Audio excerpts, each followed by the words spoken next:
Ah, Dead Space. It's the classic tale of a boy, a girl, and the hordes of ravenous space zombies that always seem to come between them.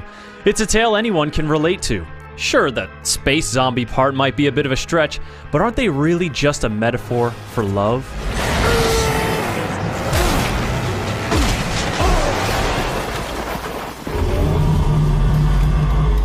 Well, like any runaway metaphor, the only way to deal with this problem is with extreme prejudice. Gotta trim the fat, serve up a taste of the old, screw it. Let's just kill it with guns. Lots of weird, up guns.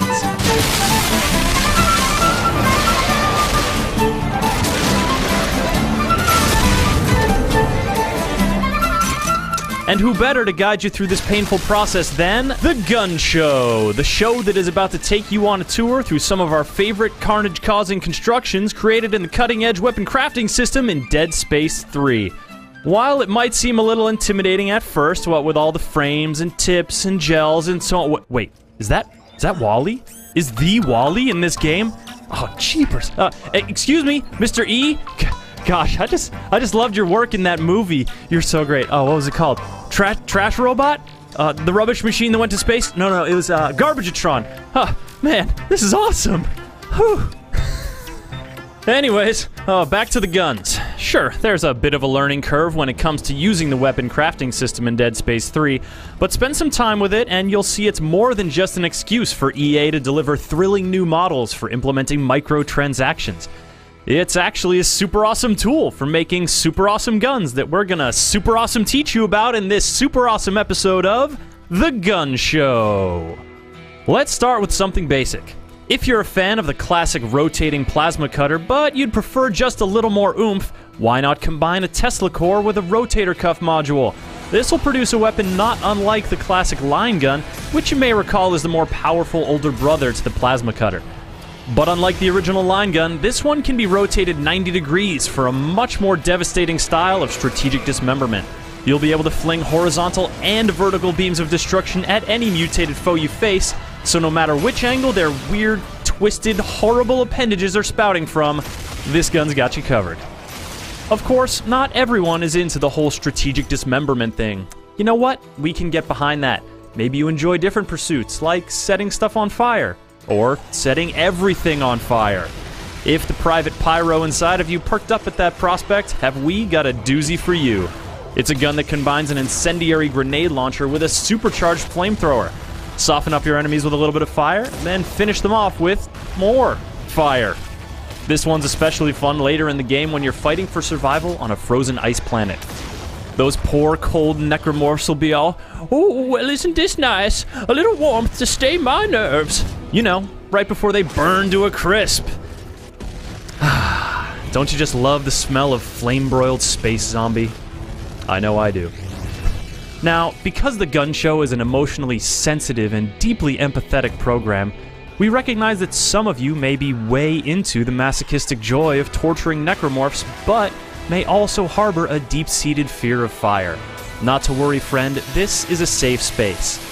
Now take that Ripper Blade, couple it with an electrocution module, get all up in a Necro's face with your suspended radial blade of death, and turn it into a lightning rod in an electrical storm with a press of a button. Oh, hey zombie, how's it going? Boom, I'm slicing your stupid face off. Shazam, I'm zapping you with 1.21 gigawatts of electricity. How do you like them apples? Oh wait, you're dead. You don't like apples because you're dead. Suck it, zombie. As we continue, let us venture back to a bygone era. A time when wars were fought not between man and zombie, but between brother and brother. We're talking, of course, about the American Civil War.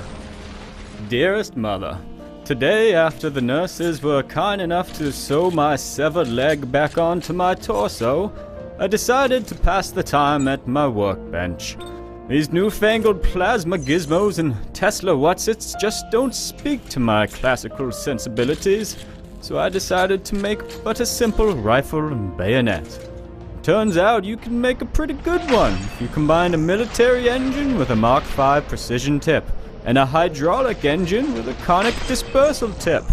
But I know how technical talk bores you, so I'll skip ahead to the good part.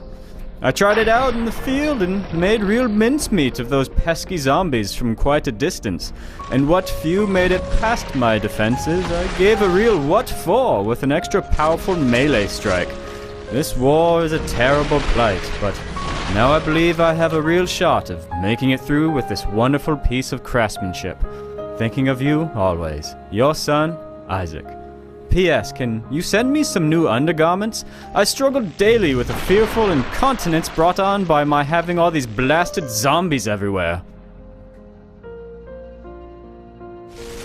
Last but certainly not least is a weapon so overpowered, so ostentatious, and so stupidly redundant that it can't help but put a smile on the face of even the most terrified of space engineers.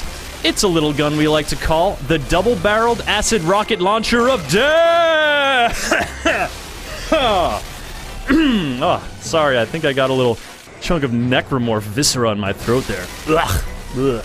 Now, the double-barreled acid rocket launcher of death takes some serious resources to assemble, but the payoff is so very worth it.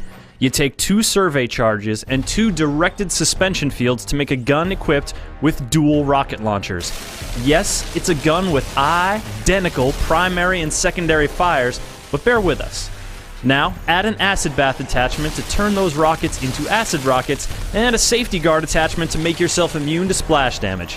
Finally, load that thing up with upgrade circuits dedicated purely to clip size and reload speed to turn it into a veritable Gatling gun of acid rockets.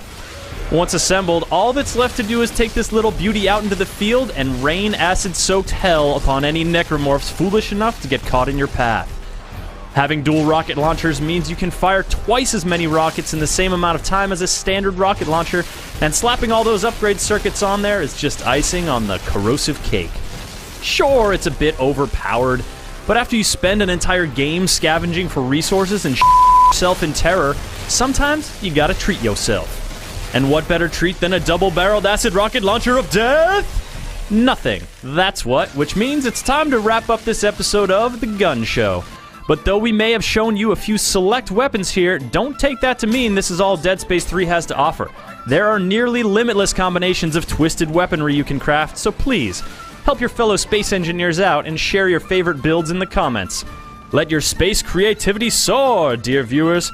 And as always, thanks for watching The Gun Show.